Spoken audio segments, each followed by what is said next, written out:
تیرے درد سے شناسائی از قلم صبا مغل۔ ہم اب آئے گا مزہ، بڑے لوگوں کا بڑا تماشا۔ سحر نے سحرش کے کان میں سرگوشی کی تھی۔ کتنے پل کے لیے سب ساکت ہو گئے تھے۔ اس شوق بھرے لمحے کو ذیشان آفندی نے توڑا تھا جب نرمی سے حرین کو تنویر سے جدا کیا تھا۔ شوق بنا تنویر جو زمین بوس ہو جاتا اسے ہر وقت تیمور نے سہارا دیا۔ منظر کچھ یوں تھا، حرین ذیشان کے ساتھ لگ کے کھڑی تھی تو تنویر کے پیٹھ سے بازو گزار کر اس کے کندھے پر رکھا تھا تنویر نے اپنا بازو۔ اگر تنویر نے یوں تھاما نہ ہوتا تنویر کو تو اب تک تنویر گر چکا ہوتا، کیونکہ جو حرین نے اس کے ساتھ کیا تھا وہ اسے مارنے کے لیے کافی تھا۔ ذیشان اور تیمور ایک ساتھ آ کھڑے ہوئے تھے۔ دونوں بھائیوں نے دونوں کو سنبھال کر سچویشن کو سنبھالنا چاہا تھا۔ آ رہا ہے نا مزہ؟ دیکھو سب کے چہرے سحرش۔ سحر من ہی من مسکرائی تھی۔ سحرش کو اب سمجھ آیا تھا سحر کیا کہہ رہی تھی۔ جانے کیوں سحرش کو افسوس ہوا اس لمحے اپنی بہن کی سوچ پر۔ حرین نے اس خاندان کو کہیں منہ اٹھا کر چلنے کے قابل نہیں چھوڑا۔ تمسخر لہجے میں سحر بولی تھی۔ سحرش کے پاس آواز سرگوشی جیسی تھی، پر سحرش نے سنی ضرور تھی۔ سحرش اس تماشے کو بھرپور انجوائے کرنے کا ارادہ رکھتی تھی، جبکہ سحرش کا ایسا کوئی ارادہ نہیں تھا، کیونکہ اسے دکھ ہو رہا تھا یہ سب دیکھ کر۔ ذیشان نے نرمی سے مائک حرین کے ہاتھ سے لے کر گلا کھنگار کر بولا، لیڈیز اینڈ جینٹلمین، آج کے اس خوبصورت اور یادگار رات میں سب کی موجودگی میں ایک خوبصورت اناؤنسمنٹ کرنا چاہوں گا۔ میرے دونوں بچوں حرین اور تنویر کی بات تو پکی وہ پہلے ہو چکی ہے۔ ہم بڑوں کے بیچ پر میری بیٹی کس قدر اداس ہے میرے بیٹے کے جانے پر، اس کا اظہار بھی وہ دل سے کر چکے ہیں سب کے سامنے۔ اس لیے آج کھانے کے بعد سب کی موجودگی میں اپنے بچوں کا نکاح جیسے پاک بندھن میں باندھ رہا ہوں، تاکہ یہ لمحے اور بھی یادگار رہیں ہم سب کے لیے۔ ڈنر سرو ہو رہا ہے، پلیز بوفے کی طرف جا کر اپنی پسند کا کھانا نوش فرمائیں۔ Thank you all. جس کمال ضبط سے ذیشان نے سنبھالا محفل کو، یہ صرف وہ خود جانتا تھا یا پھر اس کا خدا۔ یہ اللہ کا کرم ہی تھا کہ بروقت جوش کے بجائے ہوش سے کام لیتے ہوئے بات کو سنبھال گیا۔ ایک ایک لفظ پر زور دیتا بولتا ہوا وہ خود کو باور کروا رہا تھا جو وہ کر رہا ہے یہی وقت کا تقاضا، ورنہ تعمر اس کی بیٹی اپنی نازدانی سے جو کرنے جا رہی تھی خود کے لیے ذلت اور رسوائی خرید رہی تھی۔ وہ آنے والی کئی نسلیں یاد کرتی رہتی کہ اس خاندان میں ایک بیٹی ایسی بھی پیدا ہوئی تھی جس نے اپنے باپ کے بیجا لاڈ پیار میں آ کر اس قدر بے وقوفی کا مظاہرہ کیا۔ جو بات اسے تنہائی میں اپنے ماں باپ کو بتا کر ان کے اعتماد میں لے کر کرنی چاہیے تھی، وہ یوں سریعام کر کے بہت سے لوگوں کو مشکل میں ڈال رہی تھی وہ، اور اپنا تو سب سے زیادہ نقصان کر رہی تھی جذبات میں آ کر۔ اس سے بچانا ایک باپ کا فرض ہے اور وہ اپنا فرض ہی نبھا رہا تھا۔ دل خون کے آنسو رو رہا تھا، پر دھیمی مسکراہٹ تھی ذیشان کے لبوں پر۔ پہلی دفعہ ایسا ہوا تھا ذیشان نے ماہین کی طرف نہ دیکھا نہ اس کا سوچا، کیونکہ اتنا وقت تھا ہی نہیں کہ بلیم گیم کرتے ایک دوسرے پر، یہ سوچ کر کہ کس کی زیادہ غلطی ہے جو یہ حالات بن گئے، بلکہ یہ وقت تھا بات کو سنبھالنے کا جو وہ سنبھال گیا تھا اپنی دانش مندی سے۔ اسی وقت ریما نے تالیاں بجائیں تو آہستہ آہستہ سب نے تالیاں بجا کر سراہا تھا اس پل کو اور اس پل کے فیصلے کو۔ ریما اچھی طرح جانتی تھی کہ اس کا بھائی کبھی بھی اپنی لاڈلی بیٹی کا رشتہ اتنی کم عمری میں کسی کے ساتھ جوڑنے کا تصور بھی نہیں کر سکتا۔ اس کے لیے تو ابھی بھی حرین ایک چھوٹی سی معصوم سی بچی ہے، اور حالات یہ بن گئے جو اس کے بھائی کو اتنا کڑا فیصلہ لینا پڑا۔ ماہین نے ذیشان کے کندھے پر ہاتھ رکھنا چاہا، اس صدمے کی کیفیت سے نکل کر جس پر ذیشان اس کی پیٹھ پر ہاتھ رکھا، یہ انداز اس کا تسلی دینے والا تھا۔ ماہین کے دل میں سے ہوک سی اٹھی تھی، کاش وہ بتا پاتی عمر کا یہ فرق کبھی دانش اور اس کے رشتے میں تھا، اور آج اس کی بیٹی اور اس کے ہونے والے شوہر کے بیچ میں ہوگا۔ دانش اور نایاب کا بیٹا اس کا بیٹا تو ہو سکتا ہے، پر اپنے داماد کے طور پر دل سے قبول نہ تھا، کیونکہ درد سے اس کا تعلق دانش جیسے شخص نہیں بنایا تھا۔ کیسے وہ اپنی اکلوتی بیٹی سونپ دے اس شخص کے بیٹے کو؟ اس سے پہلے کہ وہ کچھ کہتی یا اسے روکنے کی کوشش کرتی، ذیشان اس کا ہاتھ دبا گیا۔ یہ اس کا انداز تھا کہ وہ کچھ نہ کہے، اب جو وہ سوچ چکا ہے وہی ہوگا۔ پہلی دفعہ ایسا ہوا تھا کہ کچھ بھی کرتے ہوئے ذیشان نے ماہین کا پوائنٹ آف ویو سننے کی بھی زحمت نہیں کی۔ آج اس نے یہ فیصلہ کیا تھا اپنی بیٹی کے مستقبل کا۔ اسی وقت وہ اسے لے کر اپنے سیکرٹری کے پاس گیا اور بولا، خاموشی سے جا کر کسی مولوی کا بندوبست کرو، 1 گھنٹے میں مجھے مولوی چاہیے۔ ہاں جی سر، وہ الرٹ ہو کر بولا اور فون کال نکال کر آگے کی طرف بڑھا۔ شانی میری بات، ماہین نے لب ہلائے تھے کہ وہ اس کی بات کاٹ کر بولا، فی الحال حرین کو لے کر اندر جاؤ، اب نکاح کے بعد جب مہمان جائیں گے تب بات ہوگی۔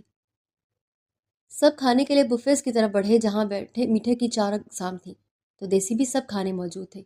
Mutton biryani, mutton korma, chicken ہانڈی، چکن ٹکا بوٹی، سیخ کباب، فش کے علاوہ کئی چائنیز ڈشز بھی تھیں۔ ڈرنکس میں بھی کئی قسم کی ورائٹی تھی۔ کھانے کے مینیو میں سلاد بھی ورائٹی میں تھی، اور سٹارٹرز تو کیک کے بعد آلریڈی سب کو سرو ہو رہے تھے۔ گرما گرم نان، چپاتی، اتنا کچھ دیکھ کر سب کی بھوک جاگ گئی۔ جو لوگ تبصرہ کرنے کا سوچے ہوئے تھے ان کی بھی نظر کھانے پر پڑی تو خود کو روک نہ پا رہے تھے۔ گرما گرم جلیبی، گلاب جامن سب کی توجہ اپنی طرف کر گئے تھے۔ ہر کسی کی زبان پر صرف ایک ہی بات تھی، واقعی ذیشان افندی نے پیسہ پانی کی طرح بہایا ہے اپنے بھتیجے کی خوشی پر۔ جن لوگوں کے ذہن میں ذرا سا شک تھا کہ تنویر اور حرین کا رشتہ بھی جڑا ہے، وہ پہلے کا بولا وہ بات جھوٹ ہے، پر اس شاندار اہتمام کو دیکھ کر ہر کسی کے ذہن میں ایک ہی بات آ رہی تھی کہ واقعی اتنا خرچ کوئی پرائی اولاد پر نہیں کر سکتا، صرف اس پر کر سکتا ہے جس سے گہرا تعلق ہو، اور پھر اکلوتی بیٹی کا ہونے والا شوہر تو اتنی عزت ڈیزرو کر ہی سکتا ہے۔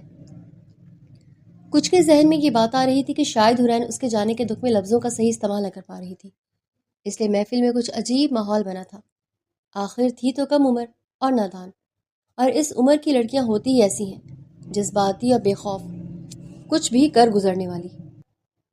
پر یہ جو سماج کے لوگ ہوتے ہیں نا، وہ کچی عمر کی لڑکیوں کی ذرا سی لرزش معاف نہیں کرتے، اور ذیشان کی بروقت مصلحت پسندی نے کسی بڑے تماشے کے ہونے سے روک لیا تھا۔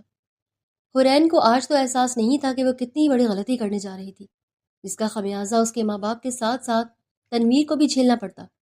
پر ایک وقت آئے گا کہ ضرور اسے احساس ہوگا کہ وہ کیا کرنے جا رہی تھی، اپنے ماں باپ کے ساتھ کون سا کھلواڑ کرنے جا رہی تھی، ان کی عزت کے ساتھ، اور اسی احساس کے لمحے پر کیا گزرے گی اس معصوم پر یہ تو وقت ہی بتائے گا اسے۔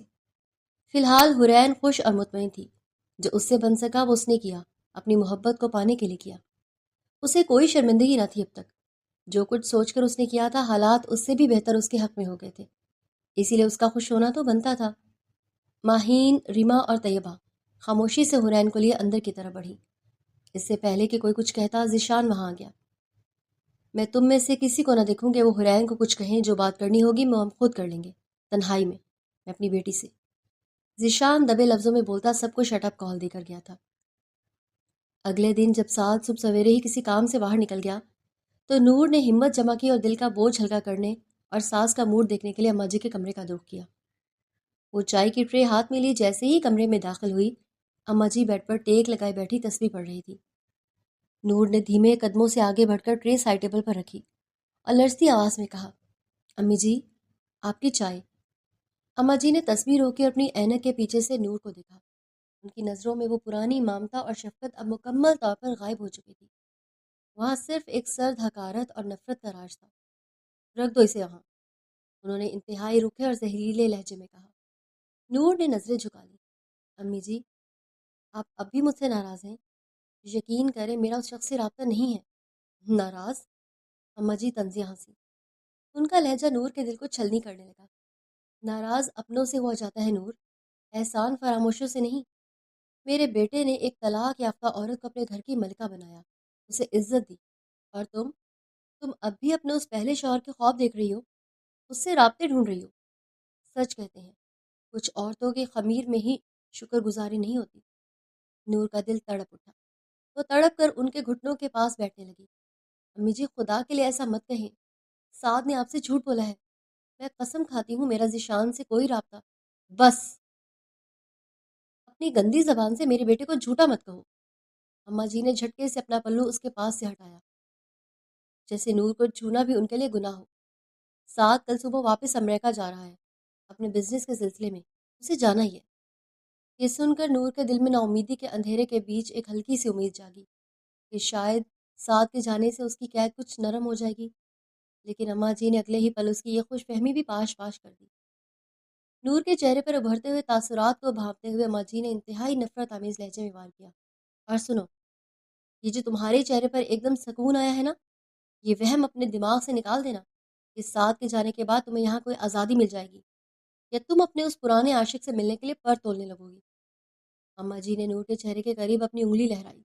سعد جا رہا ہے، لیکن اس گھر کے گارڈز، یہاں کے ملازم، اور سب سے بڑھ کر میں خود یہاں موجود ہوں۔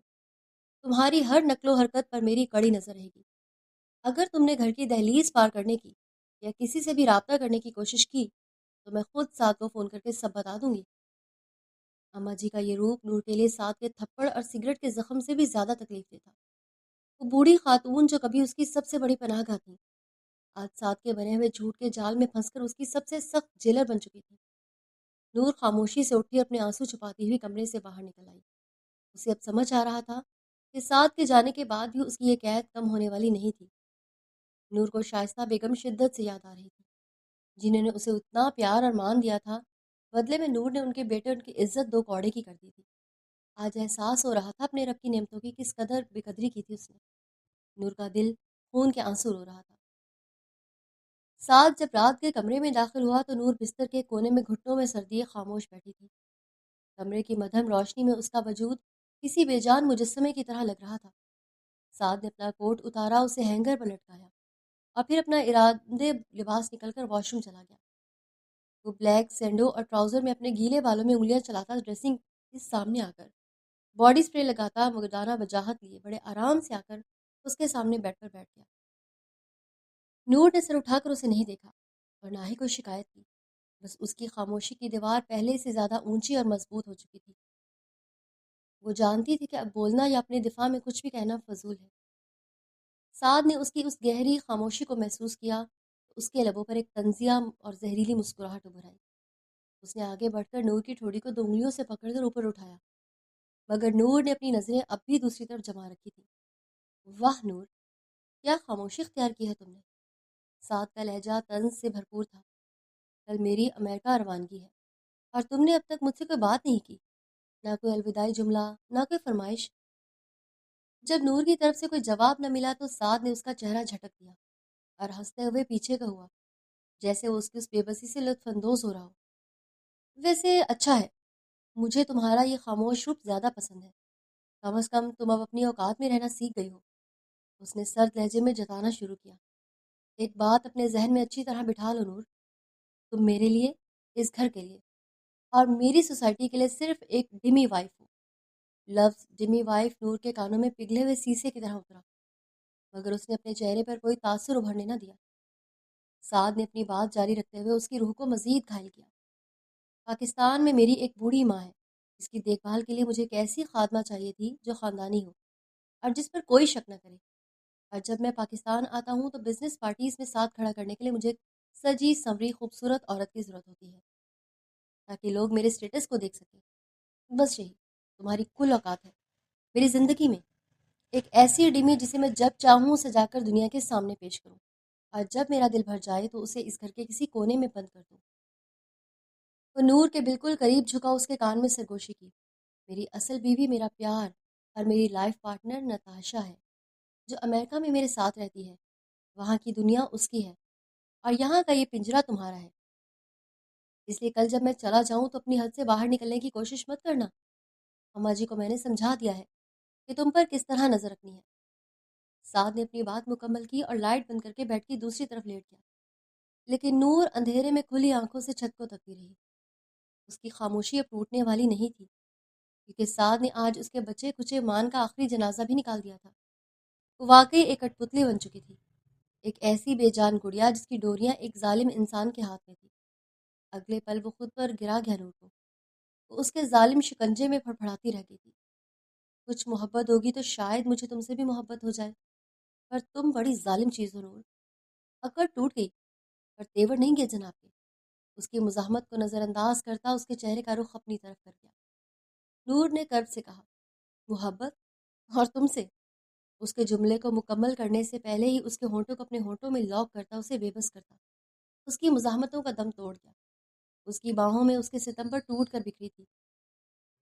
تنویر حیران پریشان سا لوگوں کو دیکھ رہا تھا جو کھانے پر ٹوٹ ہی پڑے تھے۔ چاکلیٹ فاؤنٹین کے پاس کھڑے پیسٹری پر چاکلیٹ کو فلو کر کے دکھانے میں مگن تھے اور ساتھ ساتھ تعریف بھی کر رہے تھے ارینجمنٹس کی۔ وہ ہمت کر کے ذیشان کی طرف بڑھا جو اسٹیج پر کھڑے تھے، مینیجر سے کچھ بات کر رہے تھے نکاح کے ارینجمنٹس کو لے کر۔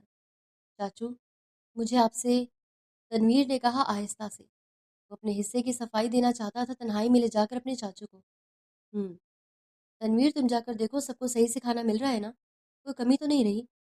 آخر یہ فنکشن تمہارا ہی تو ہے۔ ذیشان اس کی بات کاٹ کر اپنی کہے جا رہا تھا، اور تنویر اچھی طرح سمجھ رہا تھا کہ اس کی کوئی بھی صفائی سننے کے موڈ میں نہیں ہے۔ شاید وہ اسے گنہگار مان چکے تھے۔ کاش وہ ایک ساتھ کئی تھپڑ ہی مار دیتے تو اتنی اذیت نہ محسوس ہوتی تنویر کو۔ اس لمحے پر ان کا اگنور کرنا اسے مار رہا تھا۔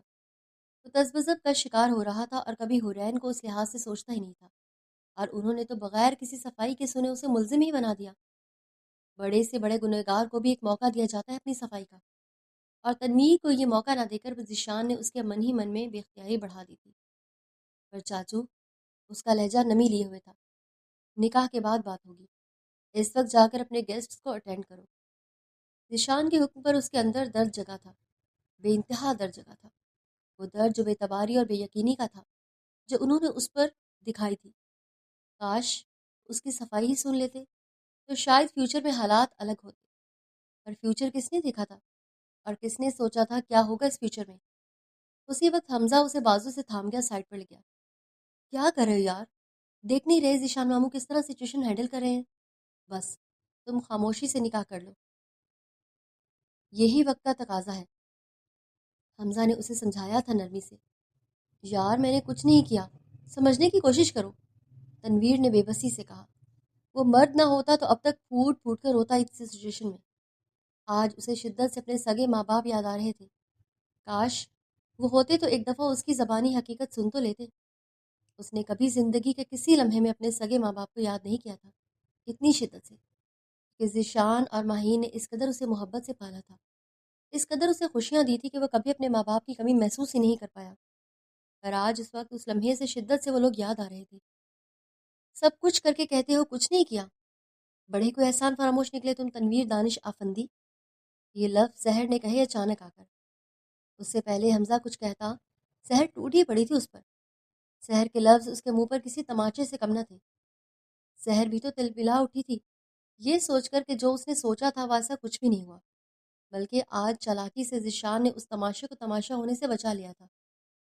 اس لیے اس وقت وہ غصہ تنویر پر نکال رہی تھی، اور اسے کچھ اس طرح بھڑکا رہی تھی کہ وہ کبھی چاہ کر بھی حورین کی عزت نہ کر سکے، نہ ہی اس سے کوئی تعلق بنا سکے، کیونکہ وہ تو کبھی چاہتی ہی نہیں تھی کہ حورین اور تنویر کا کوئی رشتہ بنے۔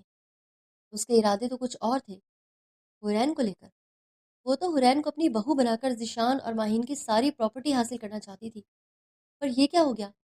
اس کی تو ساری چالیں الٹی پڑ گئی تھیں۔ اسے لگا تنویر انکار کرے گا تو وہ اپنا فارس آگے کر دے گی، آخر حورین اس کے قریب جو تھی۔ سحر تو بس ذیشان اور ماہین کا تماشا چاہتی تھی۔ یہ صلہ دیا تم نے ماہین بھابھی اور ذیشان بھائی کی اچھائی کا، کہ ان کی معصوم بیٹی کو ورغلا کر اس مقام پر لائے ہو۔ یاد رکھنا تم کو کبھی یہ لوگ معاف نہیں کریں گے۔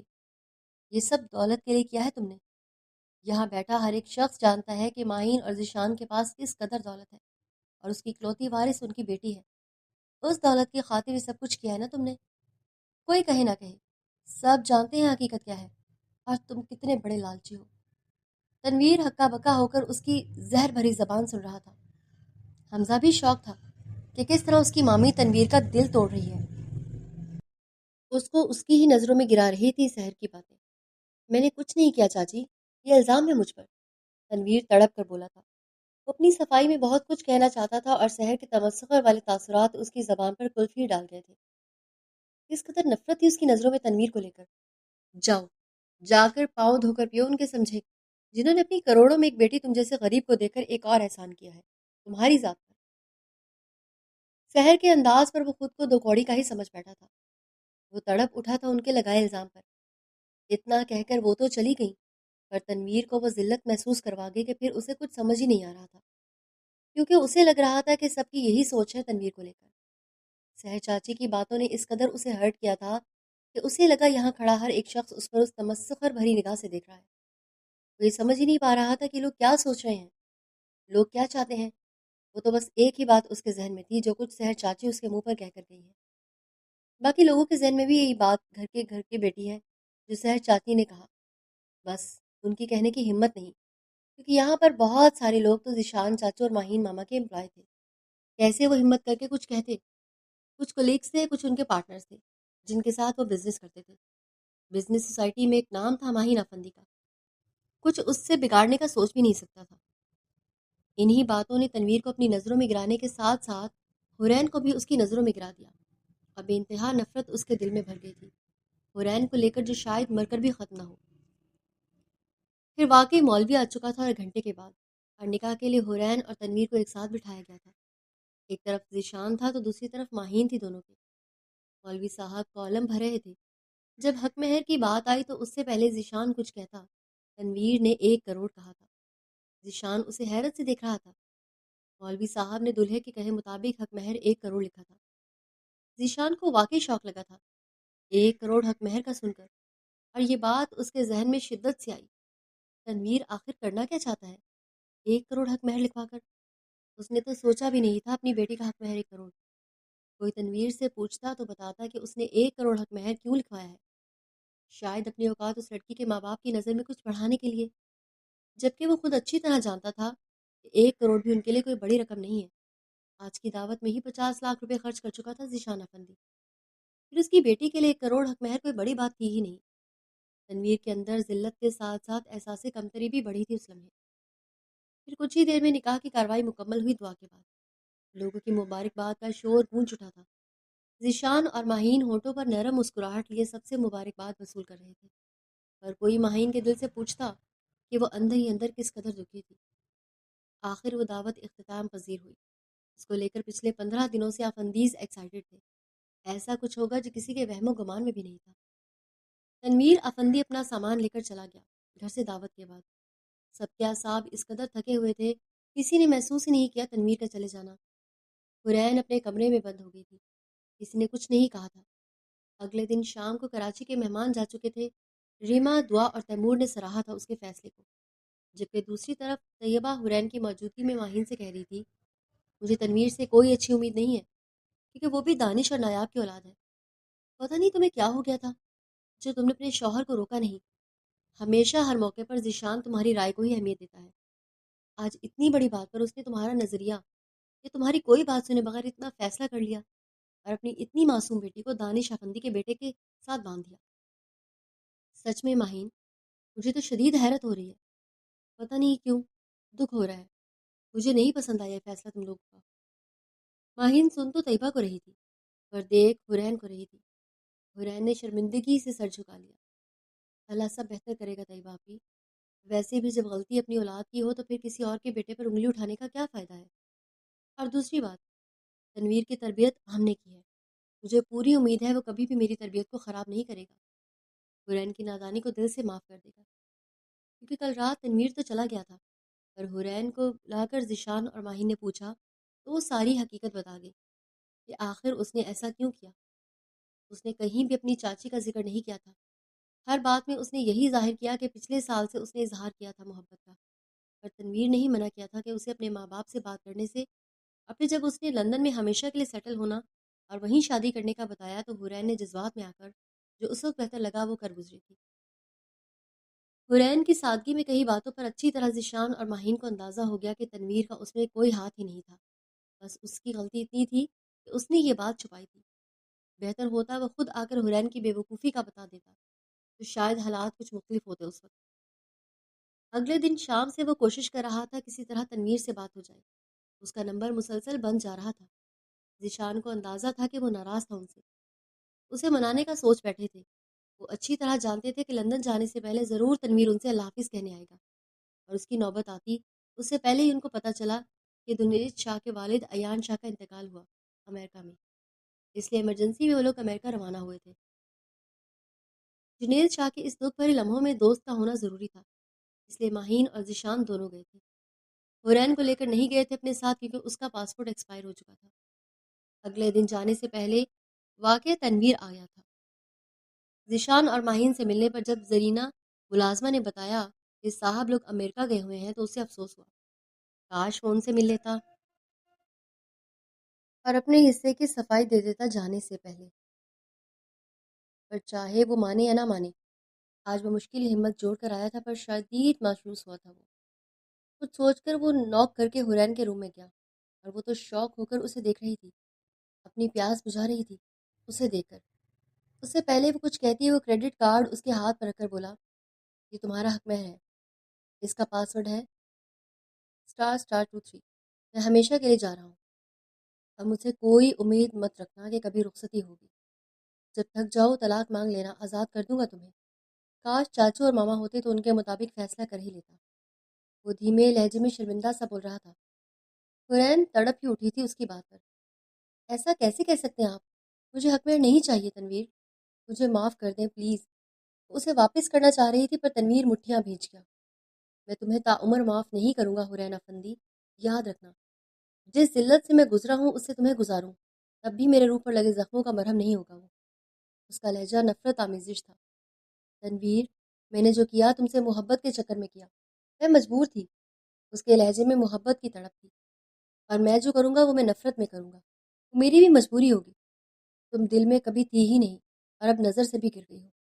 Good bye forever. Tanveer اتنا کہہ کر چلا گیا. اس کا لہجہ بے رحم تھا. اس نے کریڈٹ کارڈ نہ لیا تھا حورین سے. اسے روکنا چاہتی تھی پر اس کی باتوں نے تو اسے چکرا کر رکھ دیا تھا. وہ زمین بوس ہو گئی تھی اس کی بات سن کر. وہ آگے بڑھ گیا بغیر پیچھے مڑے جبکہ حورین بے ہوش ہو چکی تھی. حورین کے ذہن میں اپنی ماں کے کہے لفظ گونجے تھے. میری ایک بات ہمیشہ یاد رکھنا اور کبھی بھی خود کو کمزور اور اکیلا مت سمجھنا چاہے جو بھی حالات ہوں. جس دن تمہیں لگے تنویر اور تمہارا رشتہ سوائے بوجھ کے کچھ نہیں ہے اس دن اتنا ضرور حساب کرنا کہ کیا اس رشتے میں تمہاری نسوانیت کی توہین تو نہیں ہو رہی یا پھر کچھ ایسا جو تمہیں تمہاری نظروں میں گرا دے اور تمہاری عزت نفس مجروح ہو تو پھر سمجھ آنا کہ رشتہ اب تمہارے لیے سوائے تکلیف اور اذیت کے کچھ نہیں ہے. تمہاری ماں نے بھی ایسے ایک رشتے کو جوڑ کر الگ رہنا بہتر سمجھا. تم بھی خاموشی سے الگ ہو جانا. زبردستی خود پر ایسے رشتوں کو لادنے کی ضرورت نہیں ہے. میری یہ بات ہمیشہ یاد رکھنا. رشتے انسانوں کے لیے بنے ہیں. ان کی آسانی اور ان کے سکون کے لیے بنے ہیں. انسان رشتوں کے لیے نہیں بنا. جس رشتے میں احساسات اور عزت نفسوں مجروح ہو وہ رشتہ پھر رشتہ ہی نہیں رہتا. یاد رکھنا. اپنی ماں کے کہے لفظ یاد کر کے اس کا اندر رو پڑا. شاید زندگی اسے اس مقام پر لے آئی ہے جس مقام پر کبھی اس کی ماں کھڑی تھی. آنکھوں سے کئی آنسو ٹوٹ کر بہہ نکلے. اسے بے دردی سے پہنچ کر ایک عزم سے وہ خود سے بولی. مجھے معاف کر دینا ماما. میں آپ کا خواب آشیانہ مکمل نہیں کر سکوں گی. اس سے زیادہ اس رشتے کو بچانا اس رشتے کی توہین ہوگی اور کچھ بھی نہیں بچا میرے پاس. میں ہار گئی ہوں اور اپنی ہار تسلیم کرتی ہوں. میں آپ ہی کی بیٹی ہوں. آپ کی طرح مجھے بھی شراکت گوارا نہیں ہے. وہ شدت سے خود سے کئی اعترافات کر کے خود کو مضبوط کرنے لگی تھی. اپنی غلطی کو گناہ ہم خود ہی سمجھ لیتے ہیں اور اس کی سزا بھی اپنے لیے تعین کر لیتے ہیں. اور ہم خود پر کتنا ظلم کرتے ہیں یہ وقت آنے پر ہی پتہ چلتا ہے. میں نے خود پر ظلم کیا. یہاں تک اگر ماما میں جانتی ہوں کہ اگر آپ کو کس قدر نفرت ہے خود پر ظلم برداشت کرنا. میں نے بہت تکلیف دی ہے آپ کو. ہو سکے مجھے معاف کر دیں. وہ تڑپ کر خود سے بولی تھی اور اس کا دل خون کے آنسو رو رہا تھا کیونکہ محبت دل سے ہی تو کی جاتی ہے. ایک عزم کے ساتھ وہ اپنے کمرے کی طرف گئی. بیگ کی تہ میں چھپا اپنا موبائل نکال کر کسی کو کال کی اور خاموشی سے سیڑھیاں اترتی نیچے آئی تھی. تو پھر آخر کار ایک فیصلے پر وہ پہنچ ہی چکی تھی. بس دیکھنا یہ تھا کہ کس کے حصے میں کیا رہ جاتا ہے. وہ آہستہ آہستہ ٹیبل سیٹ کرنے لگی. اسے اچھی طرح اندازہ تھا کہ گیسٹ صرف وہی ایک تھی رامین جو اس وقت تنویر کے ساتھ تھی اس کے کمرے میں. اس کی اہمیت اور حیثیت اچھی طرح حورین سمجھ چکی تھی. دونوں کے بیچ کی بے تکلفی وہ اچھی طرح محسوس کر چکی تھی. زندگی کتنی بے رحم رہی ہے مجھ پر. کاش تنویر افندی میں بتا سکتی. کیا کچھ برداشت کرنا پڑا ہے مجھے کوئی نہیں جانتا. کاش تم ایک بار پوچھتے تو صحیح کہ پاکستان میں کیا کچھ ہوا میرے ساتھ. مجھ سے میرا غرور سب کچھ چھین لیا وقت نے. جو میں نے تمہارے ساتھ کیا اس کا بھی مکافات میں نے ہی دیکھا. اس کے چہرے پر ایک عجیب تاثر تھا. کئی دنوں کے بعد اس کا ضمیر اور عزت نفس بیدار ہوا تھا. بچپن کی نادانی بچپن کی محبت اور اپنے بچپنے کا احساس شدت سے ہوا تھا. یہ تو طے تھا کہ ایک دن یہ وقت آنا ہی تھا. اب آئے گا یہ کس نے سوچا تھا. واقعی ہر کسی کو اپنا غم بڑا لگتا ہے تنویرہ فندی. دوسروں کے درد ذرا سے اپنے اوپر درد سے بڑا. کاش ایک دفعہ تم میرے ماں باپ سے بات کر لیتے یا گھر والوں کی سن لیتے تو آج حالات مختلف ہوتے. کاش تم سب کی رائے اپنے متعلق سن تو لیتے یا پھر ایک دفعہ مجھ سے پوچھ ہی لیتے. تم نے مجھے موقع ہی نہیں دیا کچھ کہنے کا. مجھے ملزم سمجھ کر سزا بھی دے دی. وہ خود سے بولے جا رہی تھی. اس کی نظر سیڑھیوں کی طرف تھی جہاں سے وہ کمرہ صاف دیکھ رہا تھا. اس کا دروازہ بند رہا تھا. وہ دل ہی دل میں تنویر آفندی سے مخاطب تھی کیونکہ جانتی تھی کہ روبرو تو ان کے بیچ کسی بات کہنے یا سننے کا کوئی تعلق ہی نہیں رہا. اس کی نظریں تو بس وہی جمی تھی جہاں وہ دونوں رامین اور تنویر گئے تھے۔ کتنے لمحے بے آواز رامین روتی رہی تنویر کے سامنے، اور تنویر بے چینی سے پہلو بدلتا رہا، اپنے بالوں میں ہاتھ پھیر کر اپنے آپ پر قابو پا رہا تھا۔ تم میرے ساتھ ایسا کرو گے میں نے سوچا بھی نہیں تھا۔ تم ہمیشہ کہتے تھے کہ ایک دن وہ علیحدگی کا مطالبہ کرے گی، تم اسے اس بے جوڑ رشتے سے آزاد کر دو گے۔ مجھے تم سے یہ امید نہیں تھی کہ تم اسے یوں اس طرح یہاں لے کر آ جاؤ گے، اپنی بیوی کے طور پر۔ اتنا کہہ کر وہ پھر سے شدت سے روتی تھی۔ تنویر کے چہرے پر دکھ کے تاثرات تھے، کیونکہ جانے انجانے میں وہ اسے تکلیف دینے کا باعث بن چکا تھا۔ ایسا کیسے کر سکتے ہو تم میرے ساتھ، بولو؟ وہ ایک بار پھر وہی بات دہرا رہی تھی جو وہ حرین کے سامنے بھی بولی تھی پیچھے۔ دیکھو رامین، جو کچھ ہوا تم سب جانتی ہو۔ تم یہاں بلانے کا مقصد یہی ہے کہ میں تم کو بتا سکوں کہ حرین کو میں رخصت کر کے اپنی بیوی کا مقام دے چکا ہوں، چاہے جو بھی مجبوری کا سوچ کر صحیح۔ وہ منکوہا سے بیوی بن چکے ہیں۔ یہ سب میں کر چکا ہوں اس لیے تمہیں کسی خوش فہمی میں رکھ کر تمہاری زندگی برباد نہیں کرنا چاہتا میں۔ ہو سکے تو مجھے معاف کر دو رامین۔ آج آخری دفعہ تمہارے ساتھ تمہاری برتھ ڈے سیلیبریٹ کر کے میں اس رشتے کو ہی خوبصورت موڑ پر ختم کر دینا چاہتا ہوں۔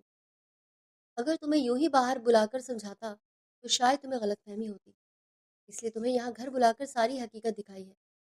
وہ آہستہ آہستہ بول کر اپنی غلطیوں کا اعتراف کر رہا تھا۔ وہ اپنے اور حرین کے رشتے کی حقیقت بیان کر رہا تھا۔ تم میرے ساتھ ایسا کیسے کر سکتے ہو؟ پچھلے 2 سال سے ہم دونوں ایک دوسرے سے محبت کرتے ہیں، رامین تڑپ کر بولی تھی۔ محبت صرف تم نہیں کرتی، محبت تو میں بھی کرتا ہوں، پر میں احسان فراموش نہیں ہو سکتا۔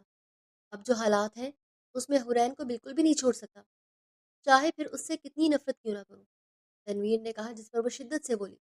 کہ نفرت کا بھی رشتہ نبھاؤ گے؟ ہاں، تم واقعی اپنی باپ کی طرح ہی ہو، انہیں کی طرح نکلے ہو۔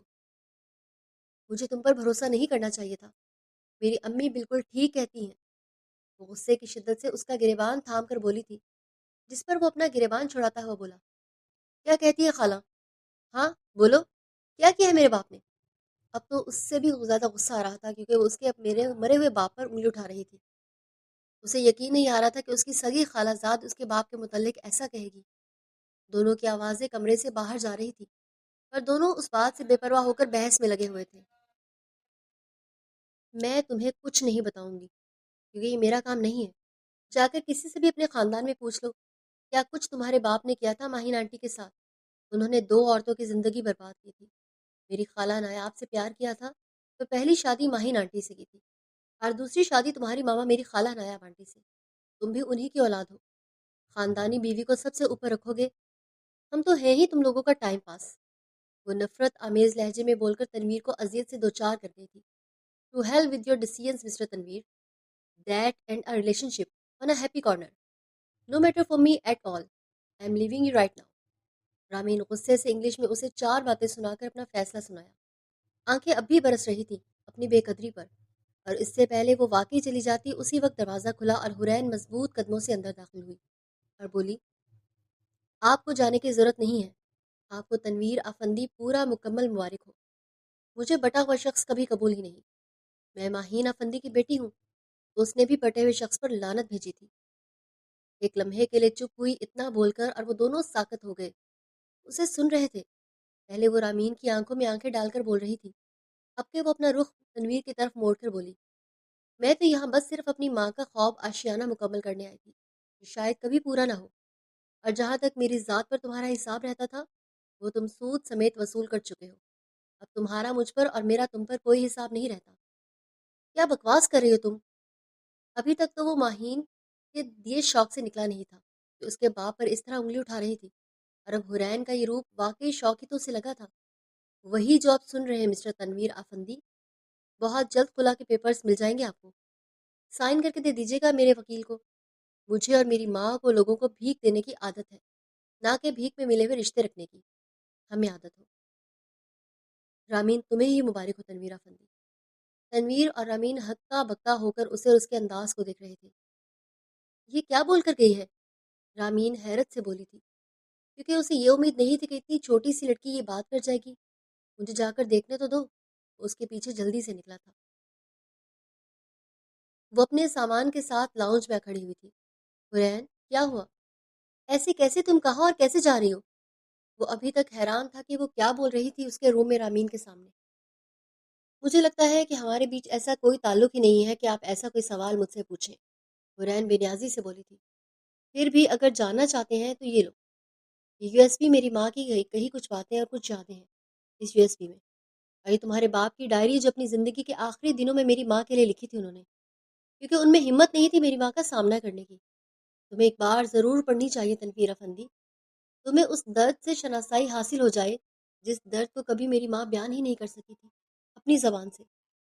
یہ ڈائری پڑھ کر ضرور ایک مرتبہ سوچنا کہ تم بھی اپنے باپ جیسے نکلے یا نہیں، کیا واقعی تربیت سے کسی پر فرق پڑتا ہے یا نہیں، یا خون اپنا اثر دکھاتا ہے۔ اس ڈائری کو پڑھنے کے بعد اور یو ایس پی میں میری ماں کی کئی باتیں سننے کے بعد تم فیصلہ کرنا جو سوال میں نے تم سے پوچھا ہے۔ چلتی ہوں میں۔ وہ حیران پریشان ہو کر اس کی باتیں سن رہا تھا۔ اسے یقین ہی نہیں آ رہا تھا یہ کون سا روپ ہے حورین کا جس سے وہ کبھی واقف ہی نہیں تھا۔ اس نے تو ایک الڑ اور بیوقوف سی حورین کو ہمیشہ دیکھا تھا، اور یہاں آ کر ایک ڈری سی سہمی سی حورین ملی تھی۔ یہ کون سا روپ تھا اس کا جس سے وہ کبھی واقف ہی نہیں تھا؟ حورین، ایسی کیسے تم جا رہی ہو اکیلی؟ اس ملک میں کیسے رہو گی؟ بے انتہا پریشان ہو اٹھا تھا اس کی باتوں سے۔ حورین کی بے نیازی اسے پریشان کر گئی تھی۔ انوشے خالہ آ رہی ہیں، انہی کے پاس جا رہی ہوں، وہ سکون سے بولی تھی۔ واقعی جو اپنی ساری کشتیاں جلا لے اس کے پاس کھونے کو کچھ بچتا ہی نہیں ہے، پھر وہ پرسکون ہو کر بیٹھ جاتا ہے۔ ایسا ہی کچھ حال حورین کا تھا۔ پھر واقعی کچھ دیر میں دروازے پر بیل رنگ ہوئی تھی۔ انوشے افندی، زبیر افندی ایک ساتھ کھڑے تھے۔ حورین کے چہرے پر لگے نشان صاف واضح کر رہے تھے کہ وہ کس اذیت میں یہ وقت گزار چکی تھی۔ اسے خود سے لگا گئی۔ انوشے نے سوچا بھی نہ تھا کہ ایسا کچھ ہوگا اور اس طرح حورین اسے بلائے گی۔ انوشے کے سینے میں ٹیس اٹھی تھی۔ کبھی ایسا کچھ اس نے ماہین کی گردن پر دیکھا تھا؟ ایسا کیوں ہوتا ہے ماں اور بیٹی کی قسمت ایک جیسی ہو؟ انوشے نے اسے خود سے الگ کرتے ہوئے اس کی آنکھوں میں جھانک کر پوچھا، تم نے اپنا سامان پیک کیا؟ جی خالہ، حورین نے کہا۔ تو پھر چلے؟ انوشے نے کہا حورین سے، اور ایک سرے سے تنویر کو اگنور کیا۔ اب تک پچھلے 3 سالوں میں وہ انوشے سے بے انتہا پیار وصول کر چکا تھا۔ اسے بھانجا سمجھتی ماہین کے حوالے سے، تو زبیر افندی اسے بھتیجا سمجھتا دانش اور ذیشان کے حوالے سے۔ ان کا یوں اگنور کرنا تنویر کے دل پر گھوسا پڑا تھا۔ حورین بولی تھی۔ خالہ وہ، تنویر نے ہمت کر کے لب ہلائے تھے۔ اس سے پہلے کہ واقعی وہ اپنا جملہ مکمل کرتا انوشے اسے روک کر بولی، تنویر کچھ مت کہنا، ورنہ شاید ہم تمہیں جیل بھیج کر ہی دم لیں، کیونکہ اس ملک میں میرٹل ابیوزز اور ڈومیسٹک وائلنس کی کہیں کوئی گنجائش نہیں ہے۔ ایسا نہیں چاہتی کیونکہ تمہارا سارا کریئر تباہ ہو جائے گا، اور اس کا احسان کبھی مت بھولنا۔ ان کا اشارہ حورین کی طرف تھا۔ اور بہت جلد خلا کے کاغذ ملے تو انہیں سائن کر کے بھیج دینا۔ ان کی کہی بات پر وہ حیران ہوا اور ساتھ ہی ہکا بکا بھی ہوا۔ وہ کیا بولی تھی؟ جیل کا سوچ کر اسے جھرجھری ہوئی تھی۔ مائی پاسپورٹ پلیز، حورین نے تند لہجے میں کہا تھا۔ اس کے لہجے میں کیا کچھ نہ تھا، تنویر نے شدت سے محسوس کیا۔ وہ نکل آئی تھی اس فیز سے، وہ تو بس اس کی محبت کا عادی تھا۔ یہ کون سا روپ تھا جو وہ اپنا اسے دکھا رہی تھی؟ اس کے تو وہم و گمان میں بھی نہ تھا کہ حورین ایسا کر بھی سکتی ہے اس کے ساتھ۔ اب تو سمجھ نہیں آ رہا تھا اپنی شخصیت کا اور کتنے پہلو اسے چھپا کر بیٹھی ہے۔ وہ تو انجان تھا اس حورین سے، یہ تو وہ حورین ہی نہیں تھی جو اس کے سامنے پل کر بڑھی ہوئی تھی۔ وہ اندر جا کر لے آیا اور اسے دیا۔ خالہ اور چاچو، آپ جائیں، گاڑی میں بیٹھے، مجھے کچھ کہنا ہے اس شخص سے، وہ ٹھوس لہجے میں بول کر تنویر کو پریشان کرتی۔ انوشے اور زبیر افندی جا کر گاڑی میں بیٹھے تو وہ پلٹ کر تنویر افندی کے سامنے آئی اور بولی، ایک احسان میں نے تم پر کیا ہے، تمہیں جیل میں نہ بھیج کر۔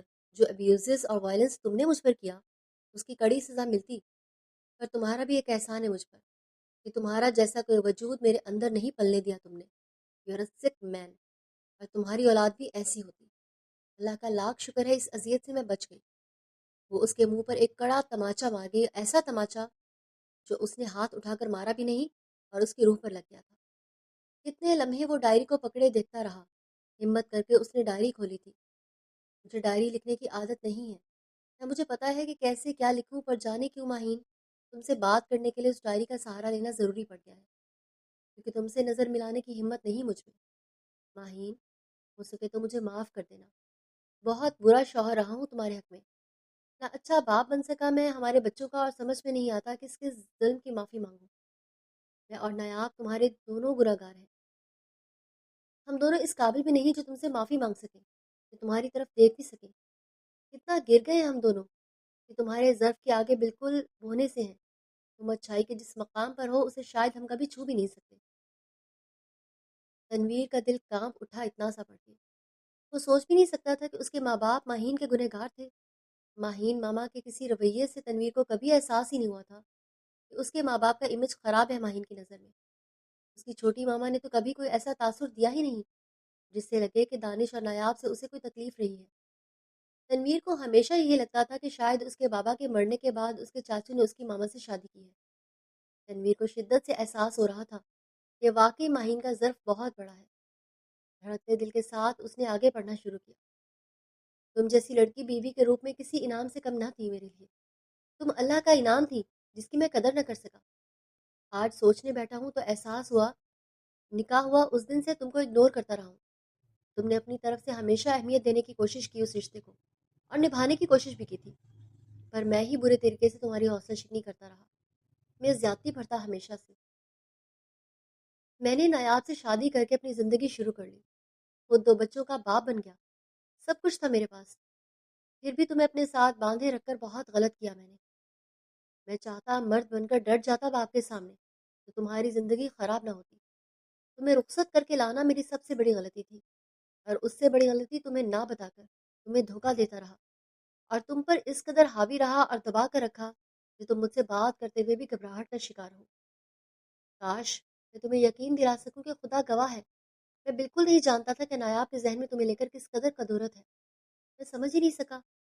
میرے کندھے پر سر رکھے جو تمہارے حق میں بولتی، مجھے دنیا کی سب سے خوبصورت اور پیاری عورت لگتی تھی۔ مجھے لگتا ہے یہ میرا پیار ہے جو وہ اس قدر پازیٹیو سوچتی ہے تمہارے لیے۔ ہر وقت تمہاری فکر میں ہلکان ہوتی ہوئی نایاب مجھے مغرور بنا رہی تھی۔ میں تو بالکل بے خبر تھا، وہ حقیقت میں مجھے بیوقوف بنا رہی تھی۔ کتنا بڑا بیوقوف مرد تھا میں، جسے اس کی محبوب بیوی بیوقوف بنا رہی تھی، اپنی بہن کے ساتھ مل کر۔ یقین کرو اگر ایک دفعہ نایاب کہہ دیتی اسے تمہارا وجود گوارا نہیں ہے تو اسے سمجھاتا، اپنی مجبوریاں بتا کر کنونس کرتا۔ اس وٹے سٹے کی شادی کو نبھانا میری مجبوری ہے، کوشش تو کرتا، اور اگر وہ نہ مانتی تو تم کو چھوڑ دیتا، کیونکہ میرے لیے نایاب اور بچوں سے بڑھ کر کچھ نہ تھا۔ میری کل کائنات وہی تھے، میرے لیے تم سوائے مجبوری کے رشتے کے کچھ نہیں۔ کتنا بڑا گنہگار ہوں جو زیادتی بھی تمہارے ساتھ ہوئی تھی، جو تمہیں رخصت کر کے لے آیا لاہور، اور تم پر ہی زیادتی کرنے لگا میں نے تمہارے اوپر بیجا پابندیاں لگا کر زندگی تنگ کر دی تھی تم پر۔ میں بے انتہا خود غرض اور کمظرف انسان تھا، غلط تھا میں۔ آج اعتراف کرتا ہوں کہ تم کھری عورت ہو جس کی زبان اور سوچ میں تصادم بالکل نہیں ہے۔ تمہاری سب سے اچھی عادت یہی تھی جو تمہارے ہونٹوں پر ہوتا وہی دل و دماغ میں ہوتا تھا۔ تمہیں منافقت کرنا کبھی آئی ہی نہیں۔ جب میری دوسری شادی کا تم کو علم ہوا، تم نے ڈنکے کی چوٹ پر اعتراض کیا، میری شادی کو ایکسیپٹ کرنے پر۔ پریگننسی کے باوجود علیحدہ ہو گئی تم، پر میں مطلبی اور خود پرست تھا جو زبردستی تم کو خود سے باندھے رکھنا چاہتا تھا تاکہ میری بہن ریما کا گھر بسا رہے تمہارے بھائی کے ساتھ۔ بہت ظلم کیا تم پر۔ تم اس قدر بہادر تھی کہ خود اس رشتے کو توڑ کر مجھے آزاد کرنا چاہتی تھی۔ تم چاہتی تو کیا نہیں کر سکتی تھی میری بہن کی زندگی میں مسئلے کھڑے کر کے، مجھے مجبور کر سکتی تھی نایاب اور بچوں کو چھوڑنے پر، اور تم نے ایسا کچھ بھی نہیں کیا، بلکہ نہ تمہارے بابا نے کبھی کچھ ایسا کیا۔ کاش میں سمجھ سکتا ہے کہ تمہاری اعلیٰ ظرفی تھی کہ جو تم اپنے پاؤں پیچھے کر گئی خاموشی سے۔ اس وقت بھی میں بالکل نہیں سمجھا کہ تم کس قدر دل کی اچھی ہو، جو خود پر طلاق کا دھبا لینے کو تیار تھی، پر نایاب اور میرے رشتے کو کبھی توڑنے کا تم لوگوں کی طرف سے مطالبہ نہ ہوا تھا، بلکہ میں تو تم سے الگ ہی ضد لگا بیٹھا تمہیں نہ چھوڑنے کی۔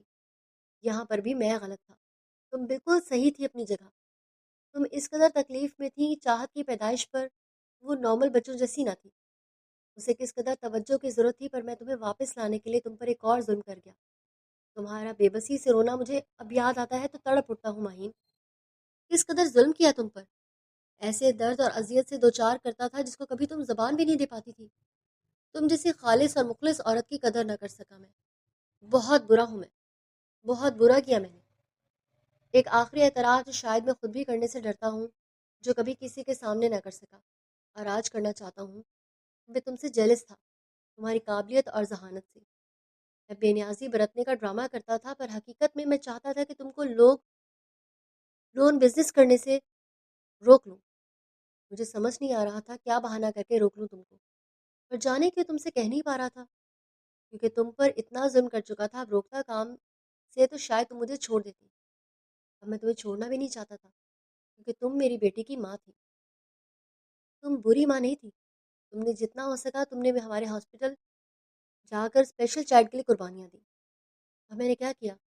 ایک اور آزمائش تم پر ڈال کر تم کو دوبارہ حمل کے مرحلے سے گزار کر ایک اور زنجیر میں باندھ کر لے آیا اسلام آباد، زبردستی۔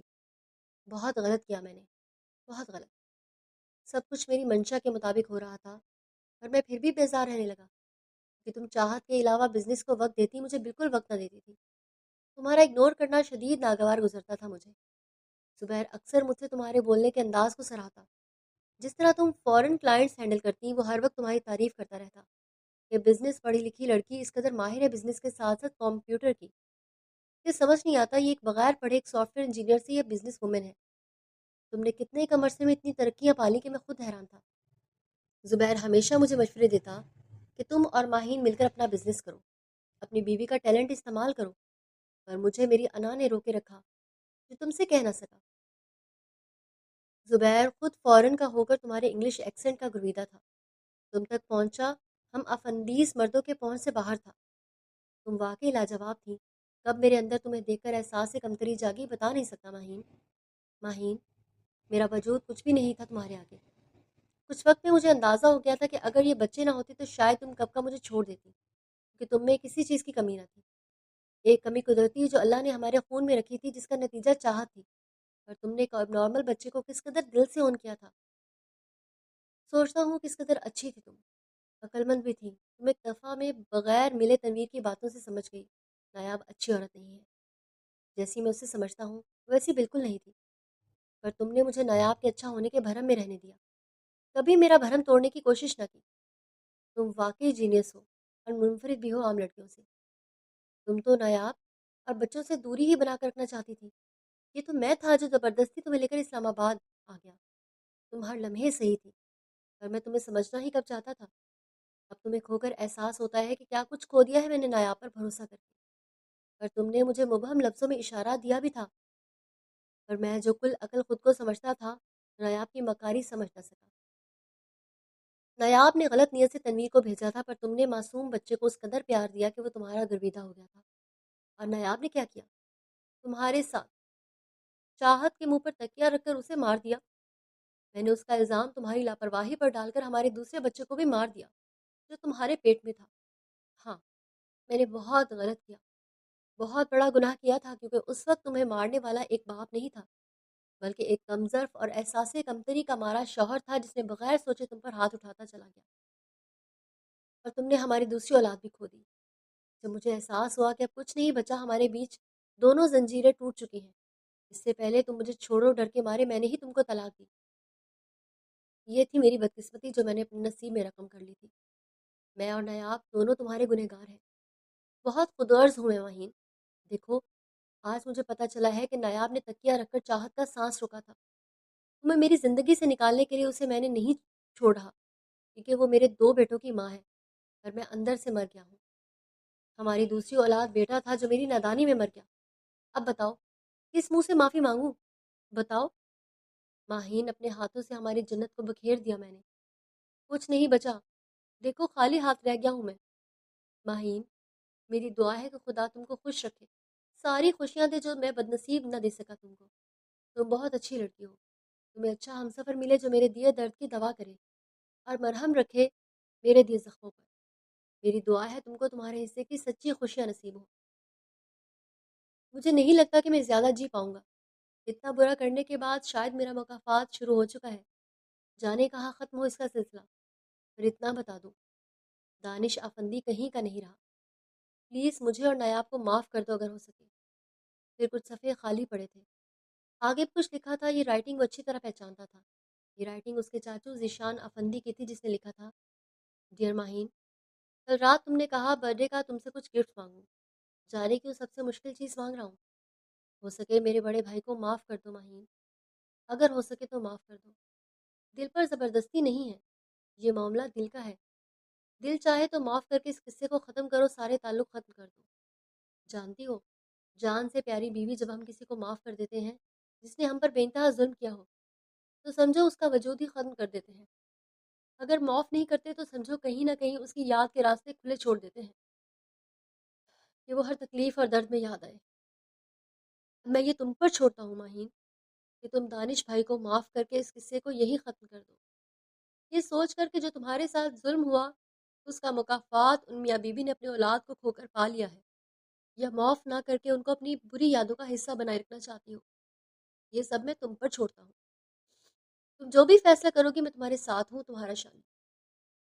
وہ حیران ہو رہا تھا اپنے چاچو کے لفظ پڑھ کر، کتنا عظیم شخص تھا اس کا چاچو، اپنی سالگرہ پر اپنی پیاری بیوی سے اپنے بھائی کے لیے معافی مانگ رہا تھا۔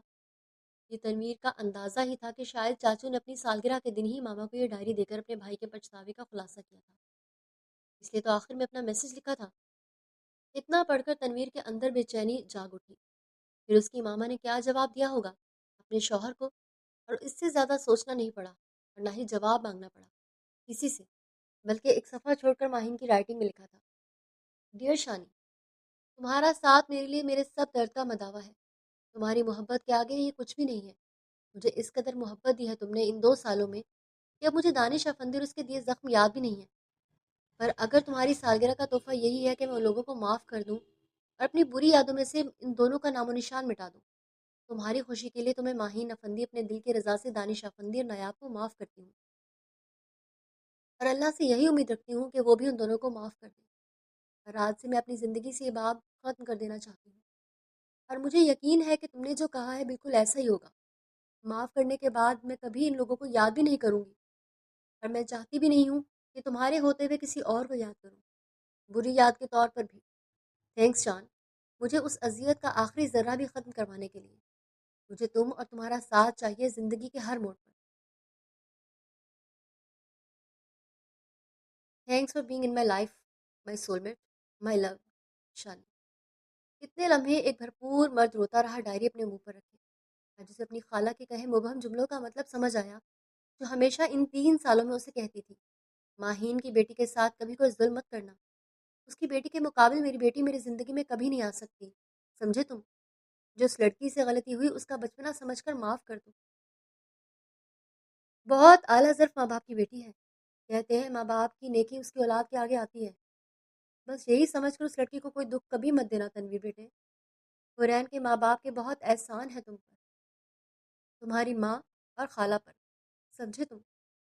وہ اکثر ان کی باتیں سوچ کر یہی ارادہ کرتا تھا حورین کو باعزت طریقے سے چھوڑ دے گا جب اسے بوجھ لگے گا یہ رشتہ، پر جس طرح جن حالات میں رخصتی ہوئی اور عفان کے ساتھ جو حورین نے کیا، پھر ڈنکے کی چوٹ پر دوبارہ یہ کہنا کہ اسے محبت میں جو صحیح لگا اس نے کیا، ان سب باتوں سے تنویر نے یہی نتیجہ خاص کیا کہ اس نے جان بوجھ کر حالات اس نہج پر پہنچائی، پہلے کہ نکاح ہو جائے ہم دونوں کا، پھر اب ایسے حالات بنائے کہ رخصتی کروانا تنویر کی مجبوری ہو گئی تھی۔ اسے یہ لگا یہ لڑکی ہمیشہ حالات اپنے حق میں کرنے کے لیے کوئی بھی گرا ہوا قدم اٹھا سکتی ہے، یہی سوچ کر وہ اس پر زندگی کے راستے تنگ کر دیا تھا، اس پر ظلم کرنے لگا تھا۔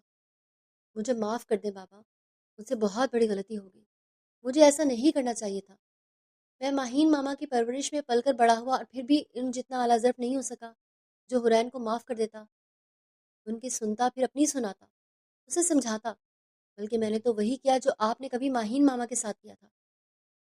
بابا، آپ کی روح کو کتنی تکلیف ہوئی ہوگی میری اس حرکت سے، میں تو اپنی ذہانت کے غرور میں اس قدر مبتلا تھا کہ کبھی حورین کو کچھ سمجھا ہی نہیں، ہمیشہ اسے خود سے کمتر سمجھتا رہا۔